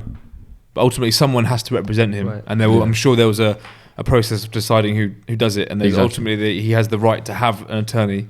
Yeah. And ultimately he's definitely guilty, but like Red said, it's like she's going to have to do her job and just try and make it the best way to deal with his time, and going around it in the correct way and trying to reduce it for him and make it slightly better for him. But ultimately she knows that he's done it, and she'll pick little things out and try and make it a little bit better for him. Because she's gonna have to present it in front. They're pretty much the entire world is against him, but her. So she's gonna have to present it in the in the most compassionate way to the jury and the judge. She must be and so getting death on. threats, So- isn't it? Huh? She must be getting death threats. Probably. Who knows?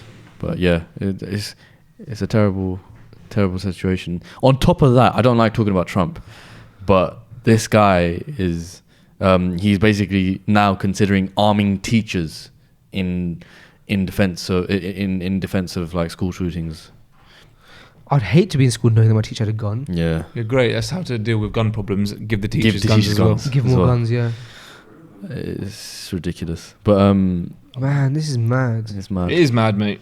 Have you seen this video? You must have seen this video. This is this video of this guy, and he's like talking about. I'm gonna play it on the podcast because it's mainly just audio, and he's talking about like the shooting and the shootings in America. Let me find it. Yeah, that presenter. I'm sure everybody's seen it, but I want to play it because it's really. He has what? Oh, you're gonna mention it. Yeah, he just says spot on. Listen to this guy. Do you have it by any chance, Nate? Do you want the news report? Yeah, yeah. the American I've guy. got that. Got that.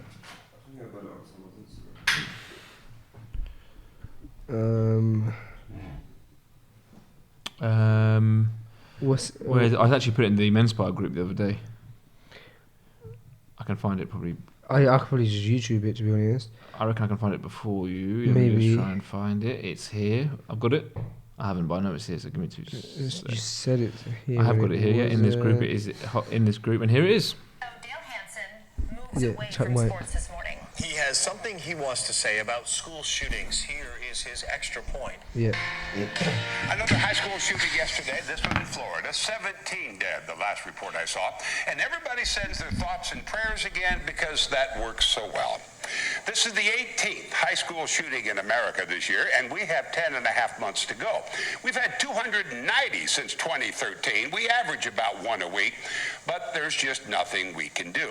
If it was a Muslim or a Mexican doing the shooting, how many new laws and how much money would we spend then to stop the madness? But since it's almost always a white kid, there's just nothing we can do. America has 5% of the world's population, and yet 31% of the world's mass shootings. We're worried about people coming to this country. They should be worried about us going to theirs. Australia had 4 mass shootings between 87 and 96. They passed stricter gun laws and haven't had a single mass shooting since. And here I thought, guns don't kill, people do. Is this the people we are? Last time I said we need to find a way to stop a nut with a gun, and that's all I said.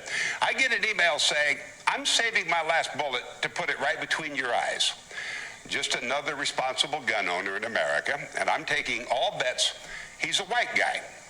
So there's just nothing we can do. I'm Dale Hansen. It's getting harder to enjoy the day. So powerful. So powerful. SubhanAllah. Bro, what he said about the Australia thing, like, bro. Yeah, that says it all, doesn't it? Yeah, that says it all. In the state of like almost 9 years, they had, what did he say, 4 or 8 shootings, and they became stricter on gun laws, and that's it. That's it. Well, that's the solution, isn't it? And America's had more just this year, he said. Did you say 291 just in 2000? No, he said. It was on average one a week. He said average 1 week. Yeah, that's mad, bro. The solution is there, isn't it? But it's too maybe they're too far in. It's too political, bro. It's just too political. No, of course. Too far in. There's too much. Yeah. It's too far in. SubhanAllah. What are your thoughts on this, Nate? You seem very passionate, but you're off mic. Do you want to grab a mic? I was actually going to mention that same thing. What we just said. Madness. What we got next, Red One? We got another one about Pierce Brosnan. You know who Pierce Brosnan is? Of course. How could you forget? Is he James Bond? Okay. James Bond, Irish fella. He was in Mrs. Doubtfire. Okay, Pierce Brosnan. Okay. Yeah, he's facing possible jail time because Really? because he was in an Indian advertisement. Why? Advertisement is basically a campaign for a chewing mixture that can contain tobacco. So he might be jailed in India for that. Oh, for like cat? Huh? For like cat? Cat. What's that? What do you mean? The shooting day. Yeah, the shoot. You call it cat, do you? I thought that's what they called it in No. It's like you know, like as in like no, you know, it's like supari. Sorry? You know what Supari is like? I'm not sure. I've just heard it be called cat in Cardiff when I was living out there. You know the stuff that like we chew on after, Like chewy tobacco. Yeah, no, not tobacco. Like pan. Like, oh yeah. Yeah, so there's something called Supari. It's like basically it's like a mixture of like beetle nuts and sweet stuff and stuff like that. And they basically brought out a mixture which might have tobacco mixture in it, tobacco in the mixture. And because he obviously promoted that, he might face jail time in India. Really? Yeah, which is quite. Yeah, I don't know too much about that, but I've seen that it's a popular thing. I remember in Cardiff there was a place on like the high street. They have like a row of like shisha places, and outside one of them it had a sign that said "No chewing cat." And I remember inquiring about that. I was right, that's how you know it. Yeah, I said to one of my friends, "What's that?" And he said, "Oh, like my friend was Somali, and he said, oh, in the Somali culture, there's a common thing where they chew tobacco, and that's known as cat." It's also in. That's all I know about it. It's your culture as well, no? Maybe. Bengali I've never culture. heard of that before. They're chewing. Yeah, it is. There's a lot of there's something called cat. I don't know. Is that a slang word for it? I've never heard of cat. No, Strange enough, we had this conversation yesterday because we saw someone, myself, Ollie, and Dee were in 59. We saw someone drive past chewing.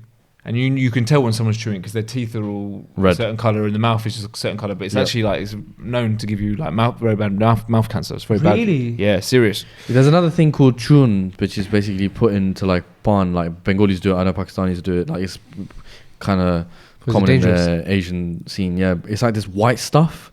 It's like you can get it in like this little green like tub. I know people put it in, and it's like ridiculously strong. It's almost like a drug. Like I remember my own mother had it once, and it's not a drug, but like you put it in there to give you like a certain taste and sensation, I guess. You get a little feeling out of it. Yeah, and she put too much into it, and she almost fainted. Really? Yeah, like, but I don't understand like why do it? Like why put it in there? Yeah. So what's this story about? Yeah, so he basically promoted a chewing mixture that has tobacco in it.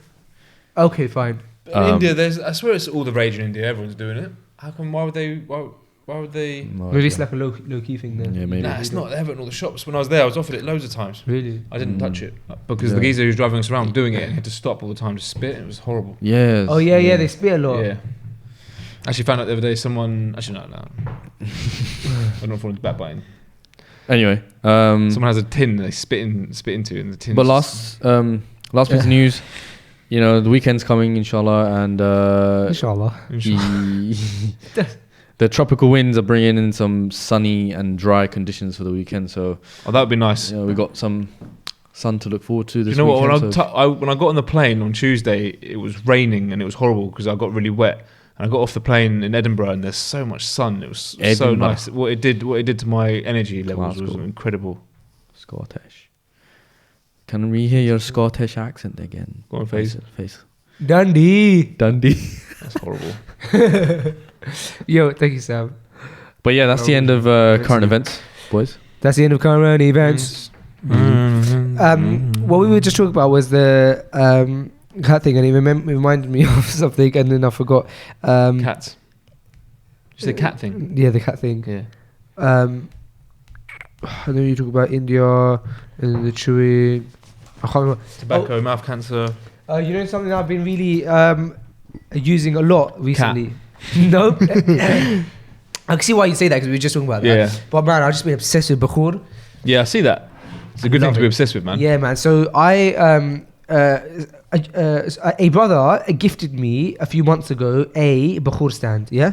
Nah. Then he gave me a bit of bakhur of it, and he told me how to use it. And I put it in my house. I was like, "Oh, I really like this, man." And then I was like, then I went to Dubai with you, and then I bought a bakhur stand, not even nice one because that was gifted to me, but one that I preferred, like the look of, yeah. Then, which was like a bit bigger. And then I bought some bakhur of you, remember? Achha. And then came back to UK, was using that, and then I went to Dubai again, and I got like my dream bakhur stand. It's like this big gold bakhur stand. I didn't want to get it. Yeah, that sounds like it's out of memory. Yeah, but I have another card, to be honest. I got mine. I think I can format it. Okay, please. In the meantime, this one's running, yeah? This camera. So I got like my dream bakhur stand, and I went with my missus, and I said to her, I really want to get this, but I don't know if I want to spend this money on it. And she's like, Faisal, you haven't really you haven't bought anything for yourself this whole trip. Why don't you treat yourself and buy it? So I got it, and it was the best investment. Really? I'm always using it, yeah, and I just love watching it. It's so therapeutic for me when I go home at the end of the day. I just light my coal and I put it in the bakur stand, and I get pieces of bakur and I put it on and I watch it. Oh, it's just so therapeutic. I remember buying some bakur and the guy was saying it will make the shayateen flock, leave your house. But yeah, apparently shayateen hate the smell of it. Yeah. Yeah, I have a bakur stand in men's spa. I don't even noticed it. I have noticed it, but do you put bakur in it? Yeah, I do, but it's too strong for the boys, man. And do you think that it's also like the smell is just like? I love it. Some people love it, some people hate it. Yeah, most people hate it. It turns out. I love fragrance so much. So obviously, you go in men's spa, there's something burning quite often. A lot of people don't like it too much. So I've just kind of respected that and just cut it down to like one small thing burning in the corner, opposed to like. Well, because I've went to men's spa and I was so inspired by seeing that, because I feel like I have somewhat of an eye for detail, and I noticed these kind of things. I noticed that like from the first time I went in there. I noticed one time you had a dehumidifier. What is it called? Humidifier, something like that. You had one like thing that was smoking and it had like nice. It wasn't a dehumidifier. That was a fragrance. That was a fragrance thing. The thing on the desk. A diffuser. Is that what it's called? Diffuser? It was like a diffuser, yeah. The dehumidifier takes moisture out there. Sorry, I meant diffuser. Yeah. And so yesterday I just bought a diffuser for the office. That's a good and look. it just got delivered by that woman. Oh, really? And you just put a little bit of oil in it and water? Yes. Yeah. Really good investment, man. I've got one at home. And I've got You one were in the shop. inspiration for that. Did it smell nice? Very, very nice. Yeah. It depends what oils you get. I just bought a pack of oils that it was like. Where are they from? Amazon. It said this product is recommended with this, and it just had a pack of oils, so I bought them. What flavours were they? Like rose, musk? I didn't even check. I've had some very nice ones. I've had some very bad ones as well. Really? Yeah. You basically maybe you can come take a look at them and see which one. I'll give you my verdict. And so how much? So how does it work? They say I don't need to say what the diffuser you got. They say you should do like 2 or 3 drops of the oil because it's quite strong. But I always overdo it and put quite a lot in because I quite like a strong fragrance. Yeah, but just do a little bit. Subtle is nice. So you put water in there, and it has 3 settings. It has 1 hour, 3 hour, and then. Obviously that depends on what diffuser you've got, isn't it? But I had one which you just put on and it goes on until you run out of the water. So what does 1 hour, 3 hour mean? I haven't got your goes diffuser, on so I imagine it will only last that long until it runs out. Okay. Don't worry about it. Yeah, we'll have a look. They're good, man. Good investment. Yeah. But men's spa was one of the inspirations for me doing that. Oh, that's great. We don't even use it anymore. Yeah, I know. I noticed. Don't worry. We use. I really like incense, but there's a particular incense I really like white musk. Yeah, I like that one. When you say incense, do you mean the sticks? Sticks up. I used to have them in my university room in Cardiff, and I used to like white musk a lot. I think me and you are into the same kind of smells. Similar. That's interesting, isn't it? You got one on you? No, I've got no. I've just got a fragrance on me. See if you like the smell of it. Come forward.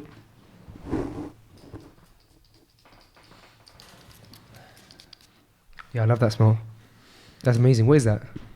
It's my secret. Can I just no? You're not gonna see. There's no label on it. Oh really? Yeah, it's really nice. Like that? Yeah, really nice. Yeah, good. That kind of smells good. I like that kind of smell. Yeah, I tell you what I don't like. Like, have you ever smelled something like perfume and it smells dusty? Dusty? It's hard to explain. That's the only way I can explain it. No. Yeah, I just threw a fragrance away this morning or last night. That was like that. I won't go into it. So like things are going up, yeah. You got the. This is completely off topic. I was like trying to round up. Like so things are going well, yeah. You got your 4 stores. Alhamdulillah. Yeah. We're talking about fragrances. Strange enough, all of the shops have all got the same fragrance as well. Really? Yeah, man. But what is that? Because you just said there's your different fragrances. Yeah, but the white musk is so what now I've the done, white musk. Yeah. Okay. Nice. Is that your decision? Yeah.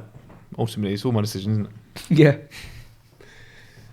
Yeah, it's important. Branding, isn't it? You want to go into one store in one place and go to another one and have the same experience, don't you? Someone recommended to me that I should, with my Izaha products, when I ship stuff out, like just put atar all up in the box. So when they open it, it smells amazing. And I was going to do that with what I'm doing, but I decided not to because I thought, I know it's a great idea to start, but I don't know if I would continue doing it when I run out of it. Like, it's a good. I was going to just do like there's a cheap fragrance called Burberry Touch, which is like almost soapy, very very nice. I recommend it. Find it online for very good value.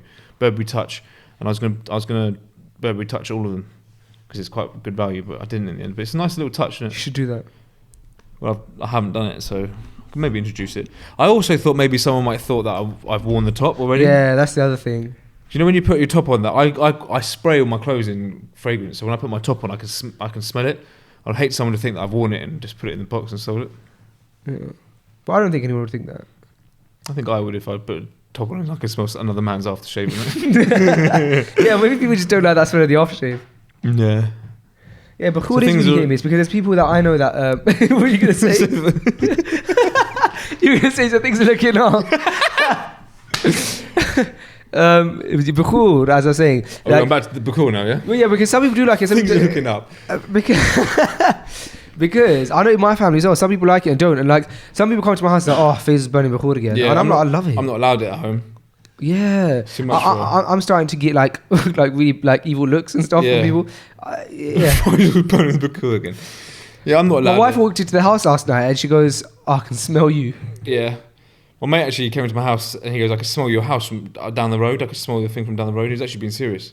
That's lovely though. I think it is, but no one seems to like it. I like a really intense smell. I love it. It actually puts me in a good mood. Same. The Prophet sallallahu alaihi wasallam used to love good smells. So there you go. Ultimately, you want to have friends like someone who sells perfume. You spend time with them and you want to walk away smelling like perfume. Yeah. Rather than coal. Because you're going to get all grubby and black. Coal-like. It's true. Yeah, it's good hadith. I haven't got it to head to say it. Yeah, it's a very good hadith. Can you find that hadith read? It's a hadith that basically says that you should have friends like company like a perfume seller because keep coming like a yeah. Ultimately, you're gonna. Is it three things? You're ultimately gonna have. You're gonna smell like perfume, basically. Yeah. So what's the hadith? Perfume friends like perfume seller. And then should I like hadith after it? Friends like perfume seller. Perfume seller, like someone who sells perfume. If we knew the hadith, we would. Or the blacksmith. The other one's a blacksmith. Yeah, the blacksmith. Because you get grubby. Okay, studio internet's been a bit weird.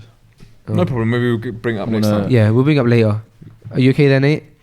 You getting? Oh, Nate's been ill this week. You know what they say?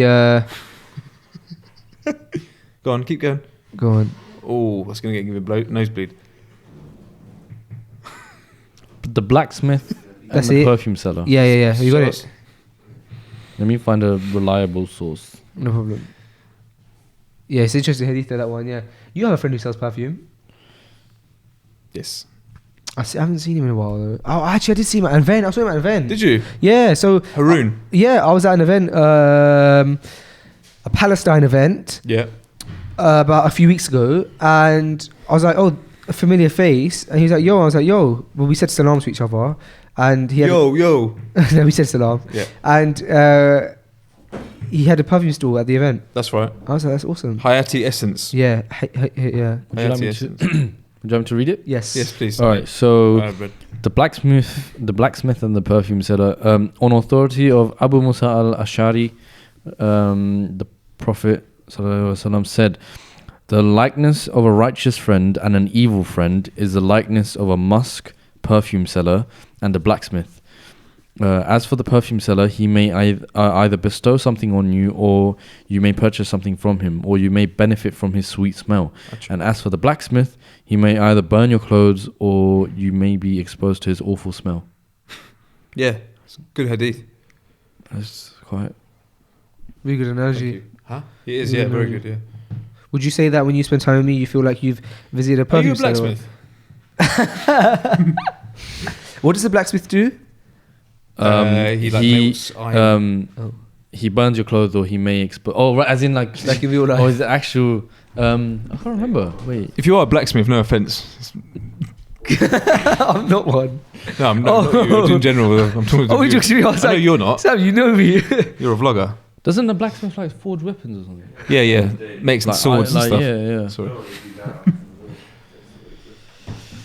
Yeah, maybe in the world of like Game of Thrones. Oh yeah. Yeah, that's a good. Yeah, they make horseshoes. Yeah. So this is. We'll round up their podcast on this point. There's a man Actually, could you find this article as well? Because I don't want to say something wrong. But basically, it's something like a man who's blind and he was scared of dogs, and so they gave him a horse or something. So could you find the article? Blind man that's scared of dogs. So the man, he's scared of dogs, but he's blind, and so they wanted to give him a blind dog, but he's allergic to dogs or scared him, so they gave him a horse or something. What? Yeah, I know. Find the article before we talk about it. Yeah, real. There we go. Blind man with fear of dogs given the UK's first guide horse. Yeah, let's A visually impaired man who's scared of dogs has been given the first UK guide horse. BBC journalist is due to receive an 8-month-old American miniature horse called... Okay, so BBC journalist Mohammed Salim Patel from Blackburn, Lancashire, is due to receive an 8-month-old American miniature horse called Digby. To help, it looks like a pony. It's tiny. Okay. To help him with daily tasks. I mean, that's still big for to be in your house and that. What would you prefer? A dog. It's a 2 foot tall horse. So it's 2 foot. It's 2 feet. Yeah. It's mini. That's it. It's a 2 foot tall horse. Will help the 23-year-old with household chores just like a guide dog. Guide horse. Mr. Patel, who has a degenerative eye disorder called retinitis pigmentosa, told the Lancashire Telegraph, "I have a condition where I lost my vision, and I have come across lots of people who have guide dogs, but I have a big phobia of dogs that I was not able to work out, and it was good when I heard about horses being trained." May Allah give him shifa first of all. I mean, and I can relate to the phobia of dogs, man. Good though. Yeah. So okay, but that's odd because he fears dogs, but not horses. So it's not like his fear of animals, just dogs specifically. Okay. You can understand that. I don't like all animals really. What? It's horrible. But no, I don't not like them. But I seem to. But anyway, listen to this. Yeah, I have a goal this year. 2 goals this year, and bro, inshallah, as long as Allah permits me to, I'm gonna hit these goals this year. Go on. What are they? One is I'm gonna overcome my fear of dogs. How? I'm gonna come face to face with the dog. You got loads of dogs in the office. Yeah, but I'm gonna do it in my I'm gonna figure out how I'm gonna do it. I already did. Slightly in it. Yeah, like I was like face to face with like this little dog that's like the size of smaller than a cat. His name's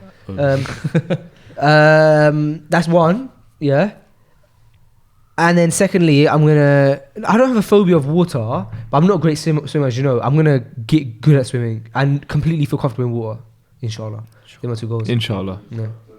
Yeah, take me along. Nate seems like he'd be a good singer. Swimmer. Yo, Sam's a good swimmer as well. I'm a good swimmer too. You did say you would help me swim in. Oh, you did help me swim in Dubai. I tried. Yeah, a bit. We only had that one evening though. Yeah. I would not swim in the ocean though, man. I can't do it. No, but you know what? It's important to know. In fact, I think there is actually a hadith. I don't want to confirm it, but I think there's a hadith that says that the Prophet sallallahu alaihi wasallam said that we should you teach your children to swim. One is one of the things that we should really swim and hunt or something like that. What? Obviously, because you need to get food. Yo, listen. So basically, this guy, he is gonna have a guide horse in his yard. Now, who is gonna like maintain the horse? Do you know what I mean? Like with a dog, you can train them to like, but I maintain a dog though. That's true. Very true. You don't just get him and leave him. You got to do a lot for a dog. Yeah. Dogs are known to be like these like loyal animals and stuff, though, aren't they? Horses could be. Maybe no one's given them a chance. You're pro this man's horse, aren't you? I think it's crazy. The guide horse, I've never heard it in my life, but I'd like to see it. I'd like to see how it pans out for him. Digby. What? Digby. Dig you? No, the name of the horse is Digby. Oh, Digby. Would you have digged me? If you asked me to. Okay. So, guys, listen. This has been episode 47. Thank you so much for listening to the podcast, guys. I know we haven't had a guest in a few episodes, but inshallah, we're working on a couple guests. We do have some exciting guests planned, and we're just trying to work out we're trying to cross the I's. No, we're trying to dot the I's and cross the T's. So inshallah, we'll be back with some guests soon. Jazakallah khair for listening to this episode. Please do give us. We always like hearing your guys' feedback, your love, your support. And Sam, you have any last words for this week? Thank you for listening. Thank you for listening. I've been Faisal Chowdhury, aka Just a Faze. He's been Abdul Samad, aka Big Man Sam. We out of here, man. Assalamu alaikum. Assalamu alaikum. Just keep everything recording, yeah? Okay.